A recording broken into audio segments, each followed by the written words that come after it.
Hello, everyone. Welcome to the Top Cyber Pro podcast. I'm founder and CEO Jim West, and I have a tremendously awesome guest today. It's Benny Charney, and we're going to be talking about his book. And it's not often I get guests that have patents, and we're going to definitely talk about his patents. But we're going to talk about his book, patents. But the most important thing we're going to talk about, for anyone that knows about TopCyberPro.com, we're all about cyber education and closing that cybersecurity skills gap. And Benny has been on a mission as CEO, founder, and chairman of the board of a great training academy. And it's not often that I tip my hat to wonderful training academies, but when I do find phenomenal training and training that's actually serving a great purpose, like what Benny's company is, which is OPSWAT, I just go all in, and I've taken one of their big training bundles that I purchased, and it's phenomenal training. Because anytime, one thing is talk about free training. Free training is one thing because there's lots of good free training. There's also a lot of subpar free training because it's free. But his training, the free training he offered that initially pulled me into his platform was phenomenal, and it was so good that I actually bought a bundle. So, folks, if I'm going to spend my hard-earned money, and I'm going to recommend training for you to consider spending your hard-earned money, it's got to be worth every penny, every ounce of its weight in salt. It's worth. So, without further ado, Chairman of the Board, Founder, CEO of OPSWAT, Benny Charney, welcome to Top Cyber Pro Podcast. Thank you so much for having me, Jim. I appreciate that. So, what was the why? Because I kind of already know the answer, but I still want to hear it from you. What is the story behind, OpSWAT and you? What is the story of you making OpSWAT Academy? So I didn't wake up, one morning and said, "Hey, I'm gonna go and build OPSWAT Academy." It was a journey. I always knew that I wanted to build a cybersecurity company. I wanted to really do that. And by the way, I write about it in the book, actually, like I think three or four, yeah, 3.5 pages, just kind of discussing that and talk about my parents, my kind of, how much kind of I got kind of inspired by mom, by my dad, kind of what I took from each one of them, mainly by my mom about kind of founding something, um, and building a cybersecurity company. So my first big idea wasn't building an academy. Actually, my first big idea, the company was building a cybersecurity language. So we're speaking English right now, at least I'm trying to. Yeah. And so imagine that, Jim, you're an antivirus and I'm a firewall, and we're trying to make the network more secure, right? Yeah. So, and we are just kind of we are talking, right? So imagine that there are so many different cybersecurity products. So I defined the language, and that was the first big idea. Also, I discussed about it in the book and so on, and it became like a very successful middleware that so many different companies end up licensing, such as Palo Alto Networks and Cisco and HP and like 60 others.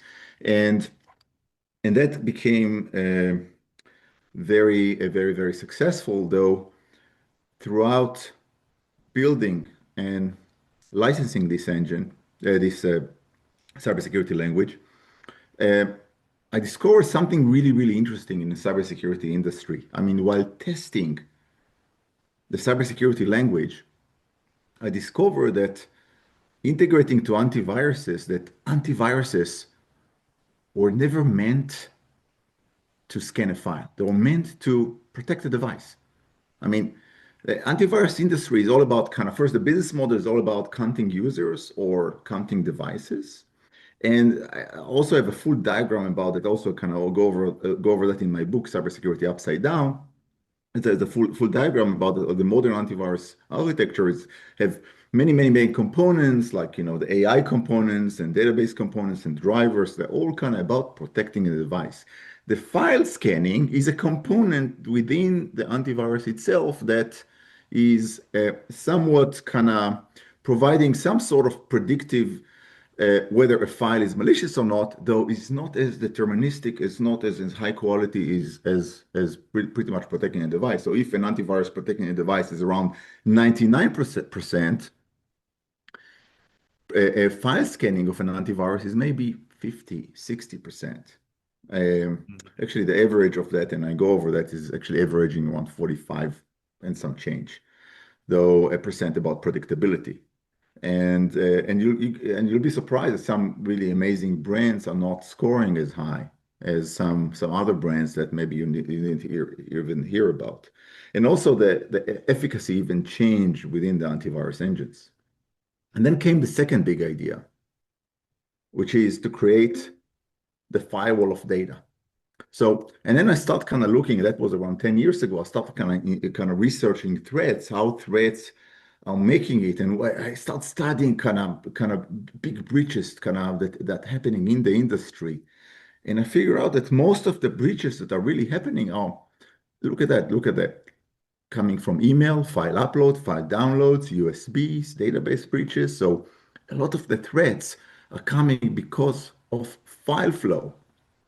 And then the second big idea came, which is the file, which is came to the second, which is the firewall of data. And then I said, okay, what if I combine all of the antivirus engines together and then creating more hooks to file flow within the organization, and then creating the file of data? That's going to go and solve pretty much many issues within the cybersecurity industry. And then starting that journey. And then that became very successful. However, still did not create the efficacy that I expected. I expect to get to 99 and like 0.99s after the Hmm. dots for protection rate. Didn't achieve that. So, and then I figure out we need to do something bigger than that. Again, we're still on the journey. We're Yeah. gonna get to the academy, right? Everything is a journey, right? Everything's a I'm journey. running the business for more than 20 years. So everything is a journey, and then kind of one thing lead to another. I mean, we're over 1,000 people in the company. We are growing like crazy. We are like, we are active. We are selling in more than 80 countries, and though we're active in 20, however, we're doing really well. And so, and then we said, okay, so expected to get 99.99% 99.99999% Hmm. efficacy, and we didn't get that. So I said, hey, there have to be something is wrong here. And then, by the way, I did kind of develop the entire kind of statistical formula within the book, and I said, hey, and then I figured that the entire industry is completely wrong. I mean, because the entire industry is preventing cyber threats by detection. And as we are getting into the AI era, it's like AI is very much a double-edged sword. The attacker are using AI and defender are using AI. So something is completely wrong. So uh, everything is like the entire industry is in a vicious cycle of detecting and preventing, detecting and preventing. So what if we can remove detection from the equation, from entirely from the equation? Hmm. So create cybersecurity prevention without detection. Hmm. Then you Because, think about the way detection to is do it. largely react, right? We wait for the alert, then we have to go look at it. But by the time we look at it, it could be too late. The compromise happens in seconds. So, yeah. You got it, Jim. Yeah. So what if we create cybersecurity prevention by file regeneration? So you're regenerating the entire file flow to the organization. Hmm. So think about that. Jim, you sent me an email, right? And you sent me also a document. I sent you better document. So I'll tell you, so actually I end up so the system that you send me the email actually end up deleted the email and regenerate a new email, a new file and a new email that look exactly like your email, just in a new way, just without any potential threats within it. So think about like you go camping, you go to a stream of water, you're not sure if there's bacteria in the water or not, you can distill the water, right? That's one way of looking into that. Hmm. You have two ways. Well, one way you can go and check whether the water has bacteria, and then you need to go and trust the testing kit. Or you say, you know what, I don't want to go and test anything. I want to just do a full distillation, and now I can simply just then I can rest assured that this water are safe to drink. I can safely kind of go and drink. Or you want to, could provide a bunch of other analogies for you. So, and then create this technology. And then after that, we came up with this technology out, and then we figure out that it's very, very, very effective. And we got so many different customers, very much kind of, um, we got adoptions of, now we have more than 2,000 customers, and most of them adopted this Wow. technology. And then that was kind of and I'm talking about really amazing customers. And then whenever we look at most of these customers, they are mainly critical infrastructure, nuclear facilities, banking, defense, energy, manufacturing, everything that Homeland Security, at least Yeah. in our country, Homeland Security, whatever Homeland Security defines. If you go to other countries like communist country, everything is government. Though, it's like every sector is um, though whatever Homeland Security defined as critical infrastructure, we found out that they're very kind of likely to adopt this technology. And then whenever we had the opportunity to go and discuss that with these customers, they opened my eyes that the opportunity actually is much bigger than I initially imagined. And number one is that I figure out that the critical infrastructure has a much bigger issue. Yes. And the bigger issue that they have is that their network is extremely complex. Okay. They need very, very, very specific technology, such as the CDR, the regeneration of the, because they need technology that is very deterministic. They need technology that is very deterministic, that does not kind of, it's not 99%. It's like, it's very close to 100%. Hmm. And the last thing that was very kind of very interesting that I figured out by kind of various discussion with them is that they need special training. So for example, this CDR technology that I just kind of, it's like a regeneration technology that I just kind of try to explain, they need to go and find a way to train the workforce about this specific technology and others, such as country of origin and other technologies that we have in the company and others. And they opened my eyes that there is a whole kind of, it was around again also around 10, I would say 8 years ago, that there is a whole era of critical infrastructure market that needs to be served, and the opportunity is much, much bigger than Oh yeah. just building a CDL technology. So again, my book is not talking about critical infrastructure protection. And so, I was just just folks to know, simply Benny's staff and team has been kind enough to send me a copy of this book. It is a gorgeous looking book, and just I'll share just a couple of page flips through it. It's got lots of great graphics, things that are it's easy to read. Let me, sorry, trying to flip through here, but it's got just so much information here and lots of just really well done formatting and graphics here. It's so informative. It's well worth the price. We're going to have the link to this book in the description below. So, folks, get your copy of this book. It's well worth it. And again, it's rethink your cybersecurity strategy. Cybersecurity upside down. So I love that cover where it kind of you got the top and then you got the bottom here. Um, but yeah, we'll have the link for that below. Benny, I want to come back to a question I like to ask all my guests, and I know we could talk for hours and hours, but the one question I love to ask all my guests is their day one story, right? What was the day that you decided you want to go into cybersecurity? What's the story there about that day you made that decision, that the start that, we talked a lot about the journey and there's so many steps and moments along the way, 20 plus years of a great career. But what was that day one story that you said, you know what? I want to do cybersecurity. This is where my path begins. so I'm there's something kind of funny though. I already knew that, and if you'd ask me, even as a kid, as I was kind of my first, I also write about it in my book and kind of as the kind of the intro. My first computer was actually ZX81. It wasn't too much cyber back then, though. When I kind of moved to Apple and after that to PC, I was start kind of playing around with antiviruses and so on. And I was simply trying to kind of to go and play around with those. And I was always passionate about cybersecurity. Um, though before, I was also inspired kind of, my mom, she ran an architectural business, which is very much not cyber. However, she ran a home business, and I was a lot kind of very much inspired by her about kind of the way she took kind of, she took care of her, kind of how to treat customers and And you can learn a lot from it. You can get inspired a lot by that. Mhm. And my dad was working for the government, which is also had to deal with I would say security and protection. And so that also some sort of inspiration. And I was always passionate about computer science. And so I grew up in, I was born and raised in Israel. I grew up in Israel and I went to the Technion. And after my service, I went to the Technion.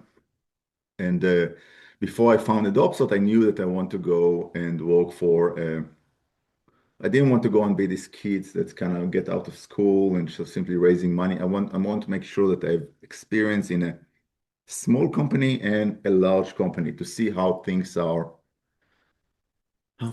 done. So to get like 3 years experience in a small company, 3 years experience in a large company, not only from the R&D perspective, I like to network. I like to kind of to get along with the sales team, with the marketing team, with the accounting team, to understand how things really work to a point that I can, whenever I do it, then I understand how to put things together.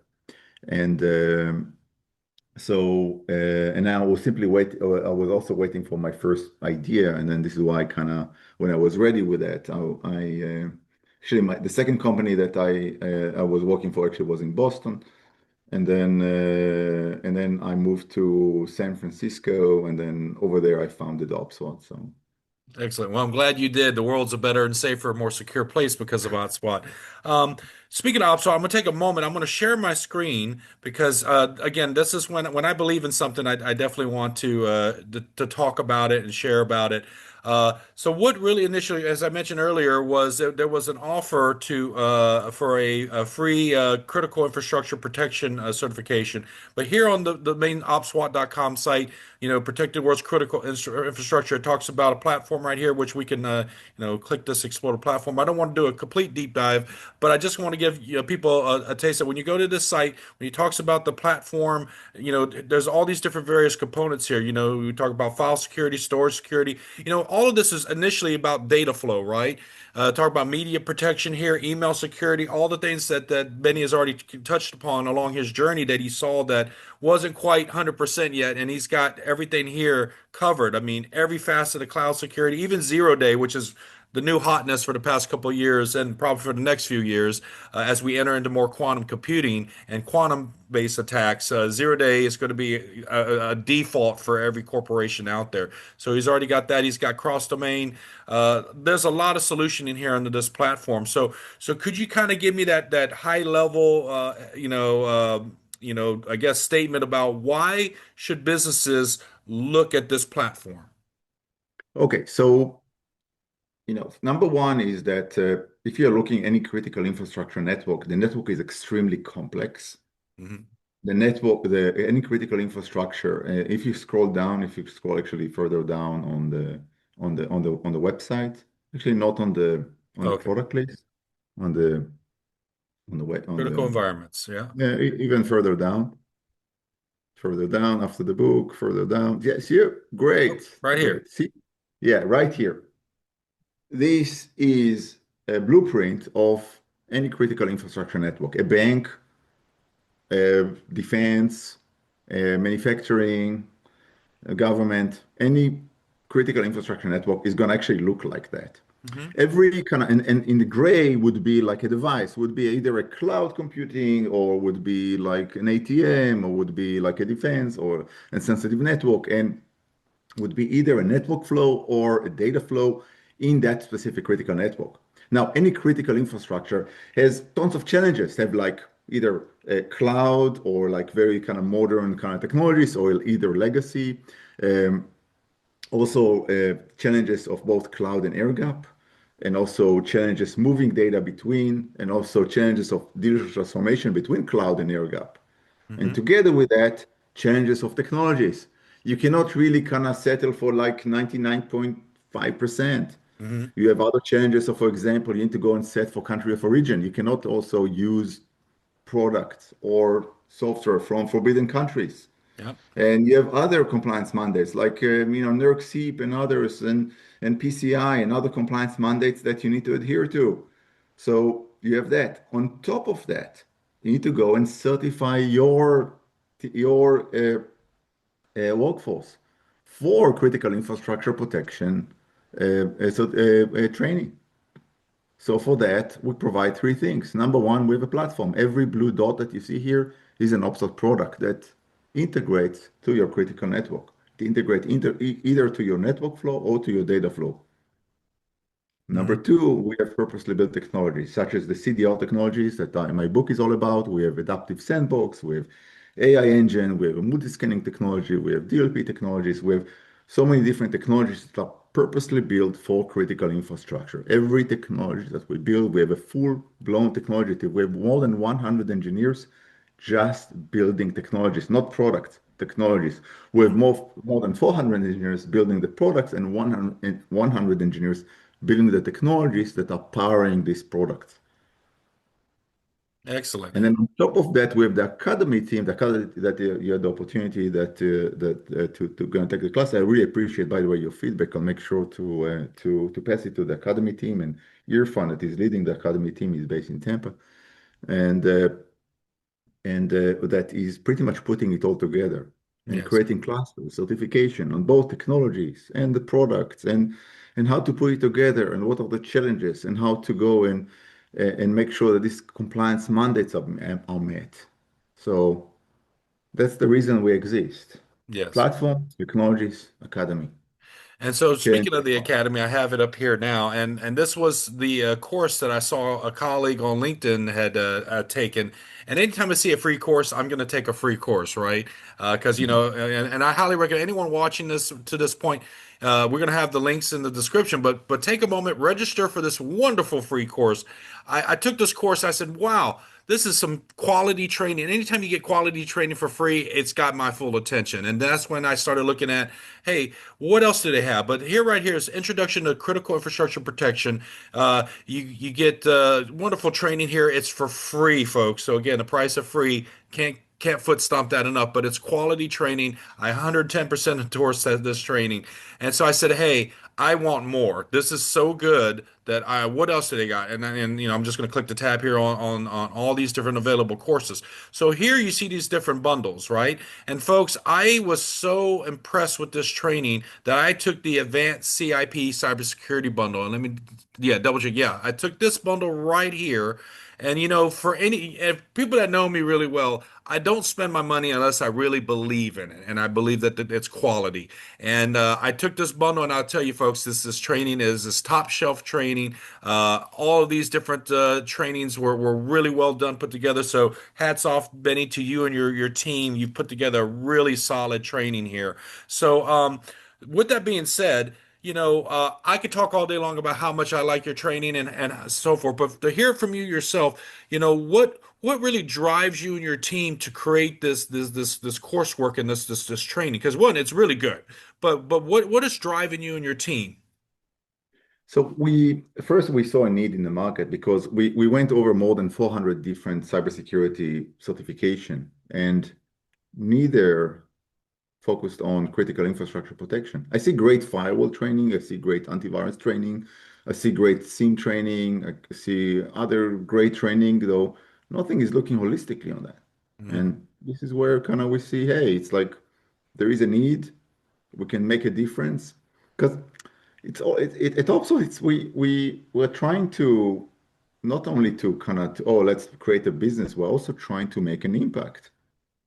We're not trying to, oh, let's do another cybersecurity business. I mean, I don't think that you're going to go and look around at the industry and find another company like OPSWAT. You can find, for example, antivirus companies, you can see they're very similar to each other. Mhm. Firewall companies, also you can see they're very similar to each other, though the OPSWAT Academy is very, very unique and very focused on critical infrastructure protection. You can't see anything close to that. And And these courses, just to kind of, I hate to interrupt you, Benny, but these courses do focus on that data flow, information flow, right? You know, you got this file security associate, data transfer security associate, endpoint compliance. And then, you know, network security. It goes everywhere from the actual file all the way to infrastructure protection. It even has a course. You know, again, I've not seen this anywhere else in industry. And folks, if you find it, you know, message me, send me a link. but legacy system security. Because again, when you're dealing with those OT, IT environments at convergence, those OT environments have a lot of legacy stuff, and even in IT environments, about 15 years ago, I'm dating myself, but about 15 years ago, there was an audit done for a major hospital branch out on the West Coast, found that they were still using Windows 95 systems throughout their enterprise. They were still using, like even for surgical robotic machines were running on Windows 95B.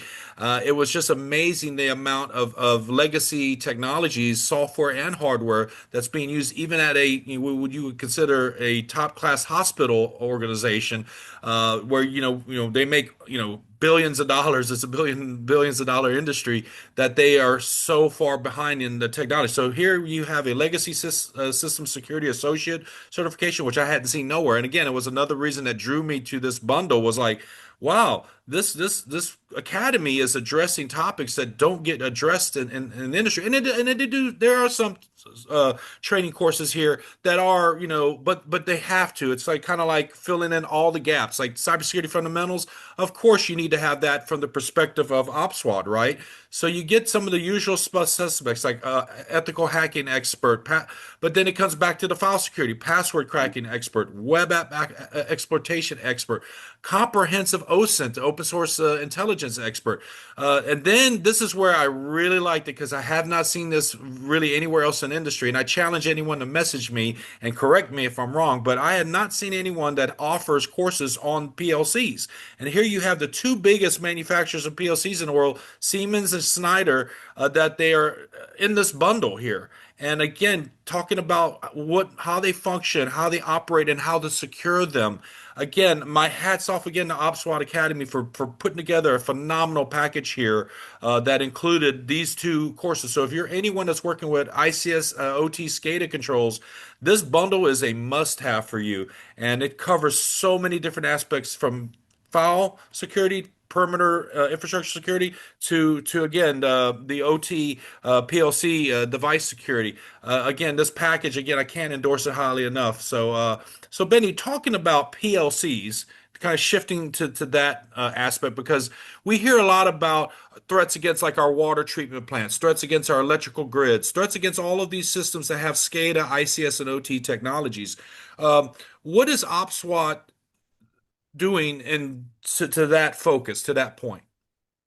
So yeah, PLCs, I mean, first, PLC stands for, I mean, maybe for the audience, programming logical controllers. They are very much powering. It's like, you can program them and then they can go on controls like robot arms or water pumps. And they very much, in many cases, control our way of life. And Mhm. lots of things that we are getting used to, such as electricity in our house or water that we get, they are mainly controlled by PLCs. And so this is why it's very, very important to truly secure them. I mean, Yes. if there is any attack on critical infrastructure, they would be usually on PLCs whenever we see anything in the news, whenever we hear about, oh, this water plant was attacked, they typically attack the PLC. That was very much the crown jewels that we're trying to protect.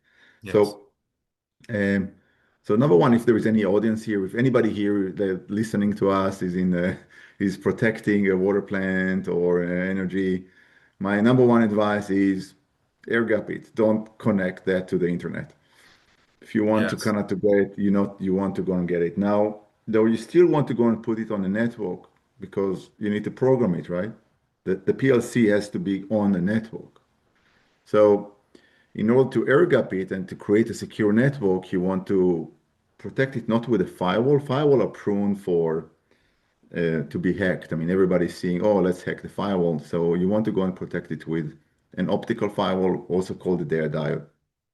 And, and that's something way more deterministic, uh, uh, way more deterministic, way more secure. And you want to pretty much isolate and very much control everything moving to this specific network.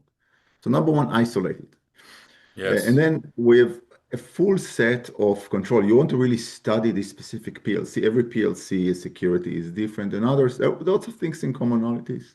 And this is why we have a whole kind of class around it. What's the right set to go and very much secure a PLC? So to set up 2FA, how to update the PLC correctly, what other security measurements, how to go and set up access control, how to provision the access control, how to go and control access to others, how to set up manageability correctly, how to go and get encryption keys and certificates correctly. So how to go and secure the certificates connecting to the PLCs, how to provision user access. So how to connect the logs and connect everything to a global log repository correctly. So there's a whole set of that. I don't want to go and take away anything from the class itself. And also there were specific unscenes that are taken and are customized for the PLCs themselves.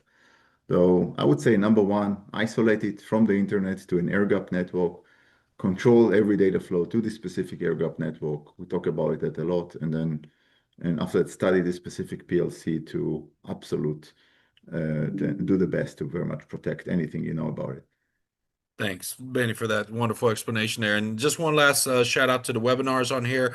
A lot of great topics: deep file inspection, retro hunting, rethinking malware detection, just changing the way you perceive and you go about your approaches to detecting this. Air gaps. You just talked about. I work in a world where I do a lot of cryptographically isolated, Type 4 cryptographically isolated networks and segmenting. But there's a lot of great content here, with the webinars. And then again, I highly recommend folks just if you just do just the free course, folks, it's well worth your time, but it's also well worth your money to get one of these bundles and packages because it's phenomenal training. 110% endorsed by me. And again, I can't speak more highly of it than that. So I want to shift gears a bit. So I'm gonna go ahead and unshare my screen because I want to get back to talking about all the wonderful things that you do in cybersecurity. It's very rare that I get a guest that's got patents. And so there's two patents I like to talk about here. And again, it fits right into, like I said, when you talk about that journey and building up to what eventually is OPSWAT and all the work they do. But these two patents are very impressive. One has to do with network access control and policy compliance policy check. So that's one of the patents. I've given a shortened name of it, but the other one is data storage, detecting if data storage is encrypted. So can you speak about what was the driver for you coming up with these ideas and then patenting and doing the patent? Yeah, so the first one, the cloud access control actually came up by kind of developing and designing the language. And then everything started. I don't know if the audience, some of the audience remember, there used to be everybody in the past, many, many years ago, used to use VPNs like to connect to. And some of them may still do. And then there was a full shift to use cloud access control. IDPs came up like Okta and Ping Identity and Microsoft Entra. And then as all of these IDPs went to the cloud, we figured, yes, IDP is very, very important. So by the way, it's very, very important to go and do two-factor authentication, Yes. right? Very, very important to do two-factor. For the audience, two-factor authentication means that whenever you're trying to log on to any like website, you need to go and enter your password now, and then you're getting sometimes a text message back or another authenticator back to go and verify that it's very much you, that not somebody's very much hacked your password Hmm. or guessed your password to go and log on to your banking or to any critical infrastructure network. That's very, very important. However, there is another threat here. If your device is compromised, right? You have a virus on your computer, then it doesn't matter. Yeah. Somebody can have like keylogger to go and very much, sniff everything that you pretty much type. Can actually take a snapshot of your camera and actually hijack sometimes your text message if they Hmm. kind of they capture the right angle. Um, so um, so that's pretty much the 2FA is important, though I didn't find that always enough because the device is also something that is very important to go and make sure that is key. So the first patent is extending any 2FA to ensure that the device has some sort of security measures on that. So it's extending any 2FA to ensure that the device has some sort of security measurements on that. And extending that to another third-party component that verifies that there is some additional security measurement. So whenever you log on with a browser to any computer, and then that enables you to create a modern network access control that is cloud-based. Enables you to go and access to like your banking system, and not only enabled a 2FA, ensuring that you have a antivirus, and the antivirus is protecting your device. The device is the local machine is encrypted. There is no viruses on your machine, but you can actually go and do some proactive scanning and use that specific device, and also use this posture. And then, so it's more of a secure way to go and do that. So the patent is also talking about how to make sure that the device that is logging on to any cloud access is also secure, and is also discussing a secure way to ensure that also nobody else is hacking that kind of specific protocol. And also it's generic enough to integrate to any 2FA.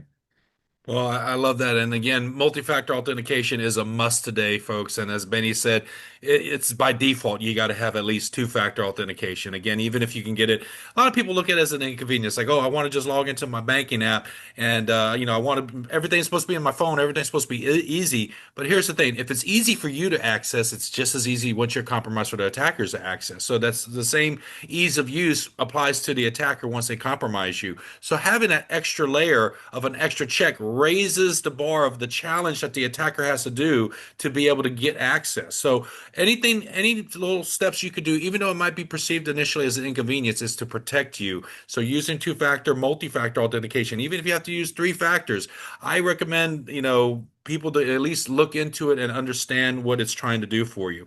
Thank you for talking a little bit about the patents. So Benny, my next question for you is that along your journey and through all, making the patents, working for the small to large business, eventually forming OPSWAT and doing all the great work you do in cybersecurity for your long list of customers and clients.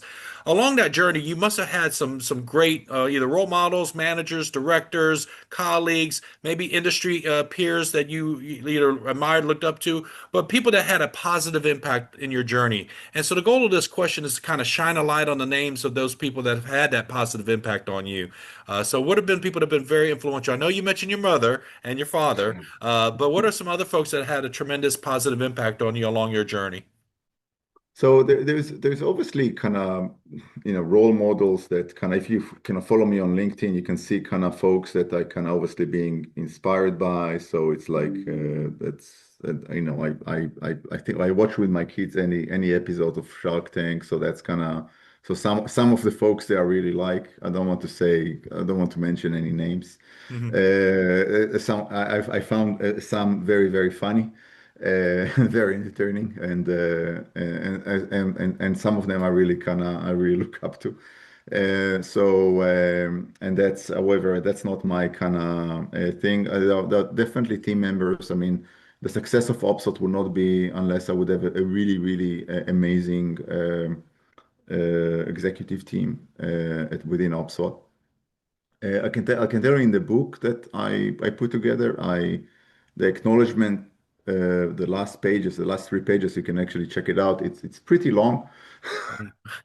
Oh, Uh, it's very, very long. And actually, I dedicated actually a lot to each one of the team members, and I was very, very specific about kind of my inspiration of each one of the team members and on that. And initially, I was very generic, and after folks, there that, it is. There, he's not fibbing. There it is, right there in his book, the acknowledgments. It's 2 pages of the book with multiple paragraphs here. So yeah. I love so when people and leaders give credit where credit's due because a lot of times, and I don't want to bring up like Steve Jobs, for example. When Steve Jobs was on stage, it was Steve Jobs was on stage, right? But behind the man was a team of, thousands of engineers and administrators and just is a huge team around every product launch they do. But I love it that you are, in your book, you're giving this acknowledgments to all the people and team that support you, that work with you to solve these problems in industry. Benny, So we want to take a moment, what I call my moment of levity. I do this with all my guests, where I'll ask some rapid fire questions. It's just to kind of take a break from the tech talk and just have some fun for a moment. So these are Yeah. rapid fire questions that there's no right or wrong answer, just whatever the first answer comes to your mind.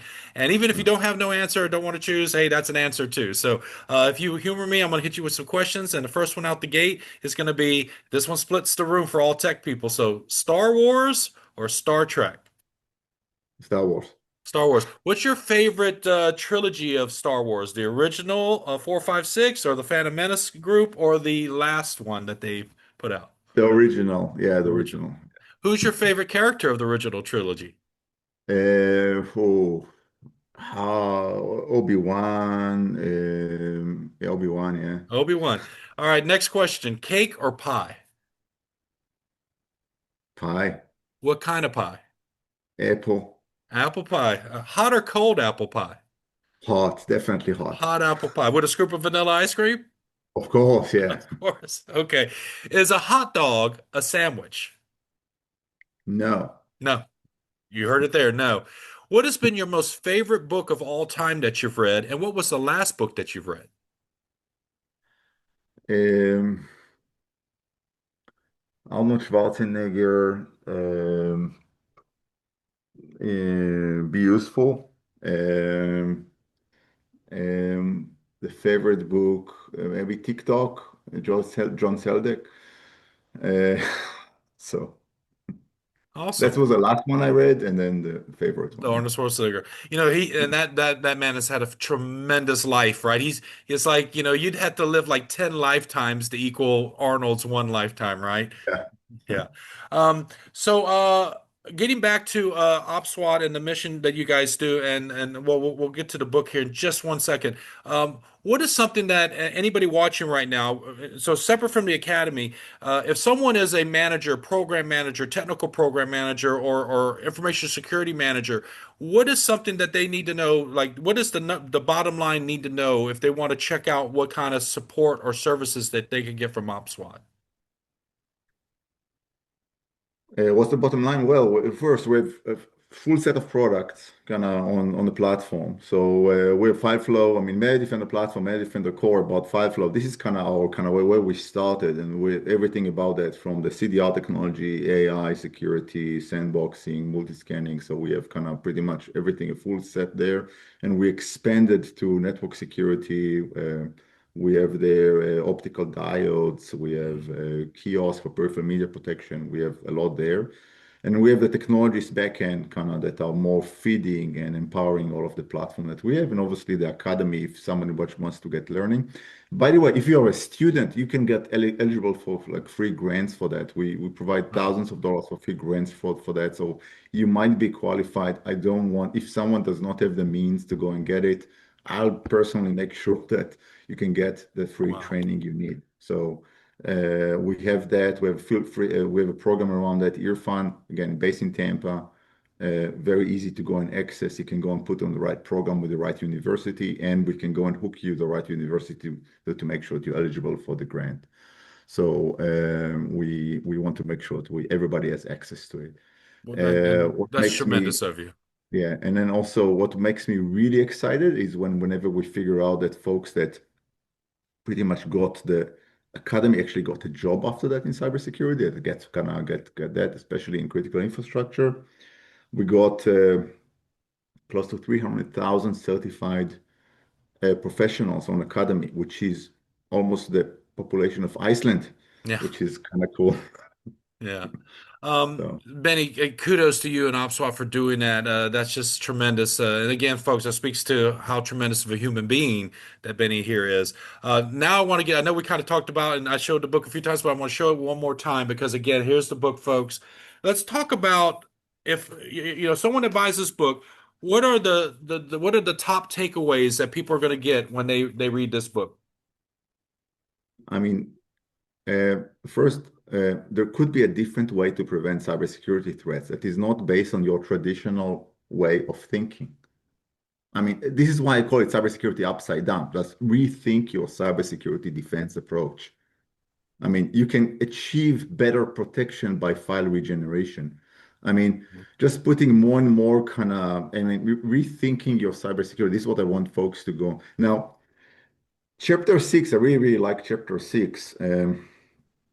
Actually, it was the easiest for me to go and write chapter four. I rewrote chapter four maybe 10 times. However, chapter which is the most important chapter, though it's about the essence of the book. Though chapter six is more about how I see how I see the vision, the future of CDR and deep CDR, Hmm. and or how I'd like to see it. And if anybody, very much, if anybody here is listening here that is shaping the future of cybersecurity. If you are in New York City, if you're in the White House, if you want to go and go and change compliance mandates, I really believe that CDR should be in any future compliance mandate. It's very, very effective to prevent AI-borne threats. Yeah, AI-borne threats. I mean, what can you do against AI-borne threats except file regeneration?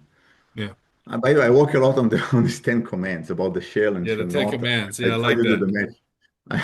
I try to match that to the exactly to the to the not the Mel not the Mel Brooks one. And So if you don't mind, I'm actually I'll share a few and why it's a brilliant concept here.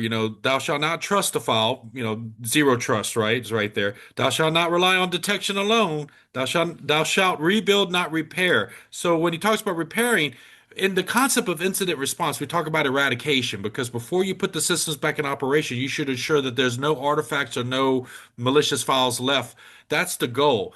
But we've seen in so many breaches time and time again where like the Sony PlayStation Network breach from years and years ago, they were down for almost a week and the user community was complaining. Everybody wanted to get back to their video games. So Sony made a decision, the stakeholders, executives said, put it back online. But as soon as they put it back online, they did not eradicate all of the artifacts, and so they were compromised and hacked again in less than 2 hours of being back online. And then at 4 hours, they had to take the network down again. Again, it just shows you that no much how you try to repair or eradicate, there's always going to be potential traces or artifacts left behind. And so that whole idea about rebuild the file, don't repair it.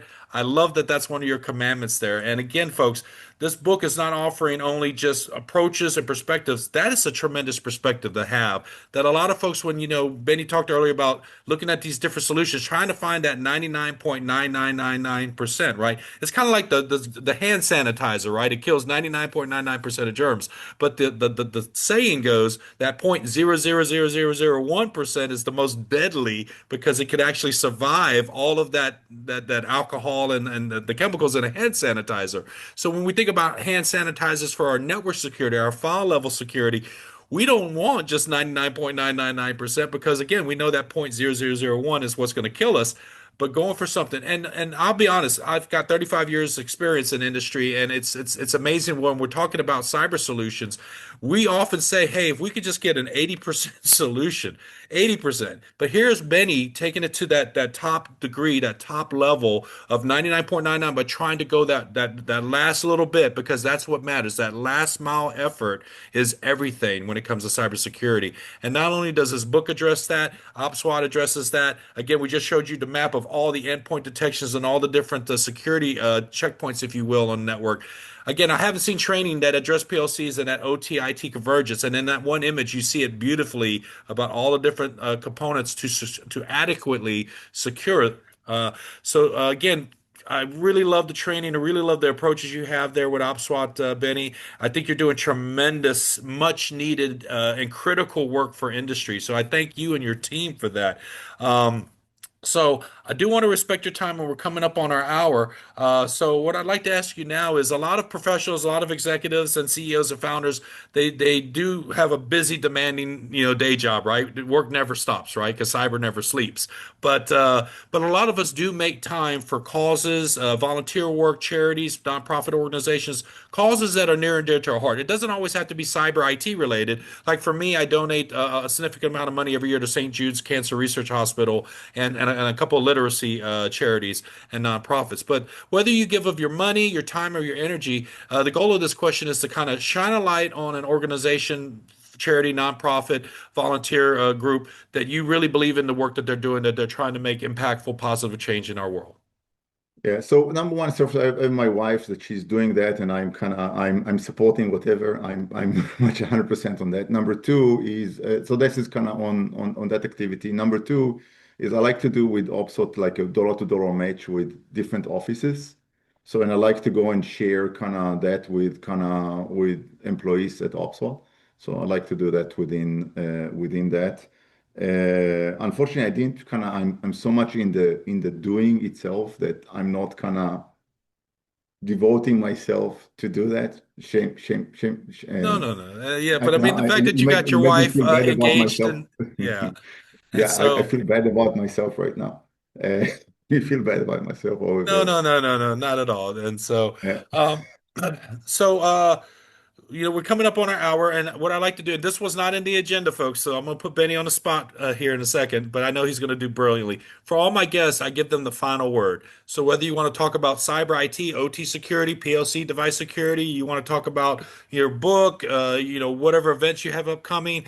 Um, whatever. You could even talk about your favorite color. You could talk about your favorite food. It's whatever you So, want to talk about. The final word is yours.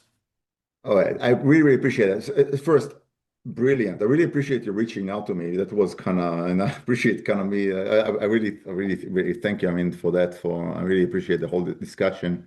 There's something really cool that we're doing, which is we're launching a TV series about cybersecurity. We just launched the first episode. We call it Into the Breach. If you did you watch Mythbusters? You know, I Carrie have Byron. not. Yeah, I haven't seen it yet, so I'll definitely check it out. Yeah.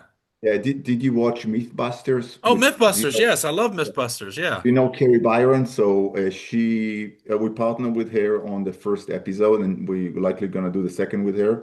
So the first Awesome. episode is we are myth busting the firewall. So we are pretty much everybody's relying on the firewall. You see it in movies and so on. That this technology was developed like 40 years ago.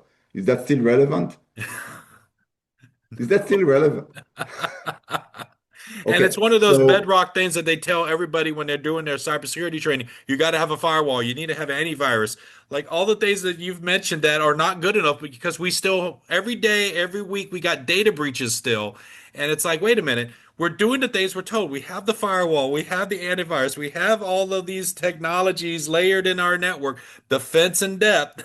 That's what they sell yeah. us on.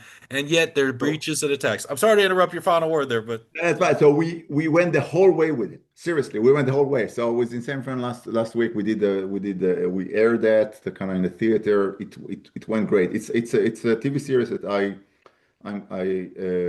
created, and she's kind of I with the whole full team around that. She did great. She's hosting the whole entire thing. She's a good kind of mix of kind of very much exciting and curious kind of person to go and articulate what's happening there. Great.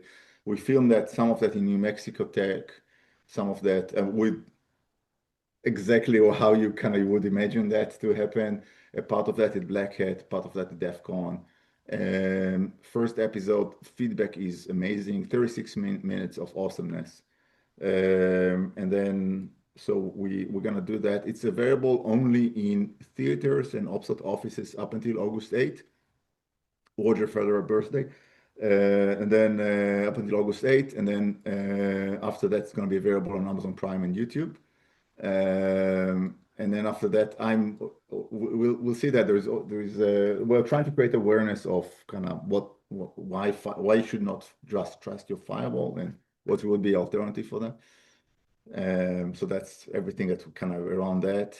Other things that is happening, my aspiration is to take OPSWAT public at some point. I mean, I'm waiting for the markets to be a bit more kind of ready for us. I mean, markets are a bit kind of fluid right now, though it would be like 5 years ago, wouldn't be an issue. I mean, we are very solid, very diverse, very kind of growing fast, very kind of prime company to do that. I'm waiting for the markets to be a bit more kind of a bit more stable.